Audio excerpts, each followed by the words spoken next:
resumes here in Family Feud. Painit ang bardagulan ng mga babaeng astig ang katawan at ng mga batikan sa sipaan. Ang Muscle Sirens, wala pa silang puntos. Pero Sepak Takraw Philippines may 159 na. Kaya susunod na paglalaro, hindi na daw papayag si Jonah. Pero kakalabanin na siya ni Crystal for round 3. Let's see what's gonna happen. Come on.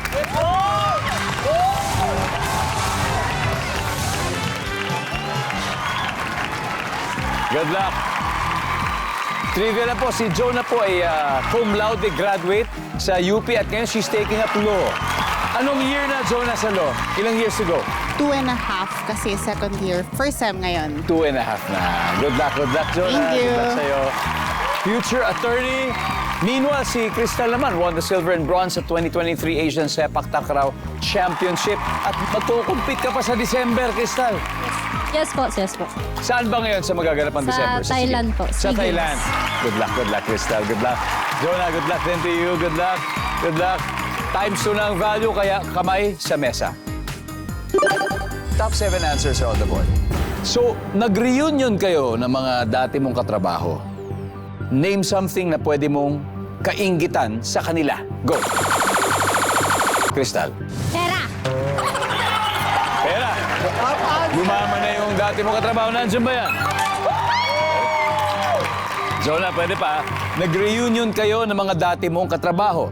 So, hindi ka klase, katrabaho. Something na pwede mong kainggitan sa kanila. Career. Career. Siguro dahil manapromote na sila or something. Di ba sila na yung may-ari? O, nandyan. Career. Yan, nandyan naman. Crystal, pass or play? Play, syempre! Oh, let's go. Play round 3.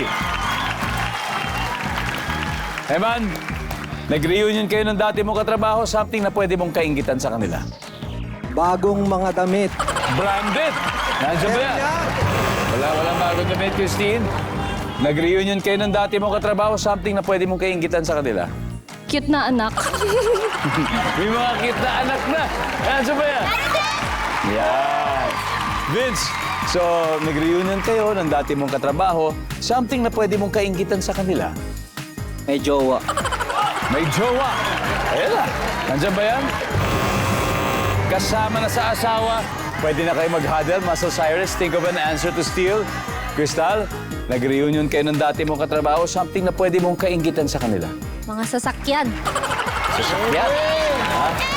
Kaya dyan ba ang sasakyan magaganda? Yes! Meron. Eman, ano pa? Yung itsura nila. Dahil ano kaya nangyari? Pumogi tsaka gumanda. Yung itsura! Nandiyan ba yan? Hoy! Dalawa na lang, Christine. Ano pa? Let's go! Ano pa pwedeng kainggitan sa dati mong katrabaho nung nag-reunion kayo? Magandang buhay. Pwede! Magandang buhay. Nandiyan ba ang magandang buhay? Wala. Okay. Ito big chance to score and big chance to steal, Sasha. Ano kaya? Hula lang, para kay Marian. So, nag-reunion kayo ng dati mong katrabaho. Something na pwedeng mong kainggitan sa kanila. I think bahay. Meron na silang magandang bahay. Bahay? Jonah, ano kaya? Mga travel. Mga travel, north, ano pa kaya? Profession. Profession, okay? Marian, isang tamang sagot lang. So imagine, nag-reunion kayo ng mga katrabaho mo dati. Something na pwede mong kainggitan sa kanila ay, ano kaya yun? Sa tingin ko, travel. Yung ability nila na nakapag-travel na sila.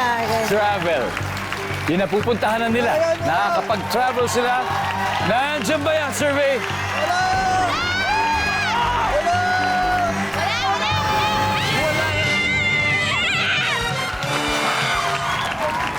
Nako. After 3 rounds, Sepak Takraw Philippines, 245. Pero wait huwag susuko because we still have one more round. At may dalawa pa tayo sa board. Nako, maambulan kaya ang ating studio audience. Sino kaya? Okay. Are you ready to win 5,000 pesos? Yes. What is your name? I'm Rosan Almuela po. Okay, nag-reunion kayo ng dati mong katrabaho. Anong pwede mong kainggitan sa kanya, Rose? Alahas po. Hala?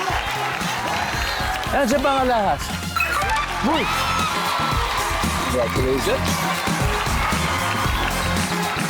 Okay, number 1. Paalala, ito ay si Nerve. Ano kaya yung top answer? Ang kaingitan nila ay... Wala silang kaingitan. Anyway, pagbalik natin, times 3 na ang puntos at pukpukan na ito dito sa Family Feud.